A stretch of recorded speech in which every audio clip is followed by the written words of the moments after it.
यहाँ पे जो काजू होता है वो दुनिया का सबसे बढ़िया क्वालिटी का कैशू होता है। सबसे बड़ी दिक्कत यही है कि अपने यहाँ पे सोना उग रहा है और हम लोग वो चांदी के भाव में बेच रहे हैं। हमारा जो इम्पोर्टर रैंक है वो अभी भी कायम है, कंज्यूमर रैंक अभी भी कायम है, लेकिन जो एक्सपोर्ट वाला रैंक था वो हम लोग एक छोटी कंट्री वियतनाम से हार चुके हैं।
ये जो कोंकण बेल्ट है, मतलब गोवा, रत्नागिरी और सिंधुदुर्ग, ये 3 डिस्ट्रिक्ट, तो ये यहाँ पे जो काजू होता है वो दुनिया का सबसे बढ़िया क्वालिटी का कैशू होता है।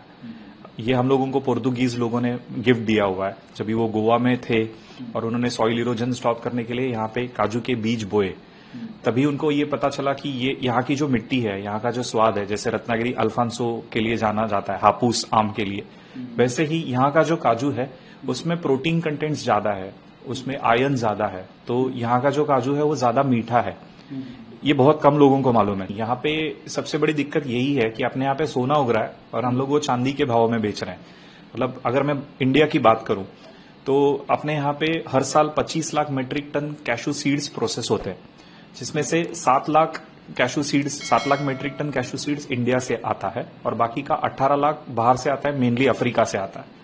तो जो 7 लाख मेट्रिक टन इंडिया का उपज है उसमें से 1/3 रत्नागिरी, सिंधुदुर्ग और गोवा ये बेल्ट का है। तो ये वाला जो काजू है वो मीठा है, लेकिन थोड़ा सा व्हाइटनेस में कम है, वो थोड़ा आइवरी कलर दिखता है, येलोइश स्लाइटली शेड है उसको। और जो इंपोर्टेड आता है वो ज्यादा सफेद आता है, और यही लोगों में जानकारी नहीं है कि वो ज्यादा सफेद है, लेकिन उसमें जो न्यूट्रिशन वैल्यू है वो अलग है, और लोकल का जो काजू है वो ज्यादा बेटर है। तो इसके चलते दोनों बिकता एक ही भाव में है, लेकिन यहाँ का काजू ज्यादा बेटर क्वालिटी का है कि ये लोगों को जानना बहुत ज्यादा जरूरी है। इसकी ब्रांडिंग भी करनी चाहिए थी आप लोगों को, जब आपको ये पता है कि यहाँ का काजू बेस्ट है, दुनिया का सबसे बढ़िया काजू यहाँ होता है, तो इसकी ब्रांडिंग लोगों तक पहुंचानी चाहिए थी। अभी उसका जीआई का जो प्रोसेस है वो ऑन है, जिसके बाद कोंकण के नाम से यहाँ का काजू बेचा जाएगा। जैसे अभी आपको अल्फांसो है तो मालूम है कि अल्फांसो का जीआई ले चुके हैं, तो रत्नागिरी हापूस बोला गया तो वो रत्नागिरी हापूस ही आएगा। वैसे यहाँ का जो काजू है उसका जीआई के लिए टैगिंग किया जा चुका है, अभी जीआई आना बाकी है, लेकिन उसके बाद लोगों को ये समझ में आएगा कि ये कोंकण से है और यहाँ का स्वाद अलग है। तो क्या चैलेंजेस हैं? जैसे आपका मैंने फूड पूरा ये कैशू प्रोसेसिंग प्लांट देखा, तो इसमें बहुत ज्यादा स्किल लेबर की भी जरूरत है और प्रोसेसिंग में भी काफी टाइम लगता है, तमाम तरह के उस पर फेजेज में होके जाता है। काजू इंडस्ट्री के लिए जो है क्या चैलेंजेस है?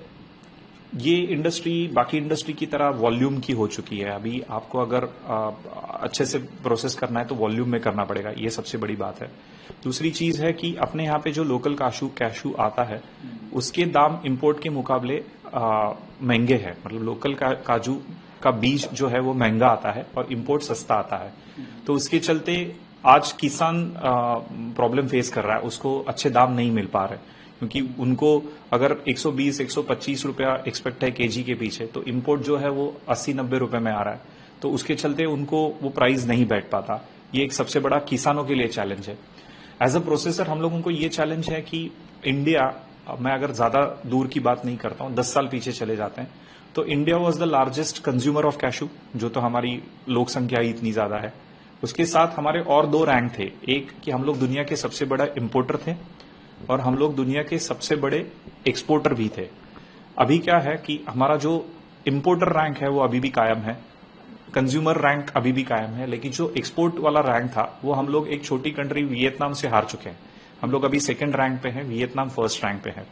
और इंडिया जो एक्सपोर्ट कर पाता था वो अभी ऑलमोस्ट 0 पे आ चुका है पिछले साल में, क्योंकि वियतनाम से हम लोगों को बहुत तगड़ा कंपटीशन मिल रहा है। मतलब मैंने जैसे बताया कि सोना है, लेकिन हम लोग वो चांदी के दामों में दे रहे हैं और उनसे कॉस्ट कंपटीशन नहीं कर पा रहे हैं। तो उसके चलते काफी हद तक हम लोग डोमेस्टिक मार्केट पे निर्भर हो चुके हैं, जिसके चलते दाम नीचे आ रहे हैं। जितना डिमांड होना चाहिए उसके लिए उतना नहीं मिल पा रहा है।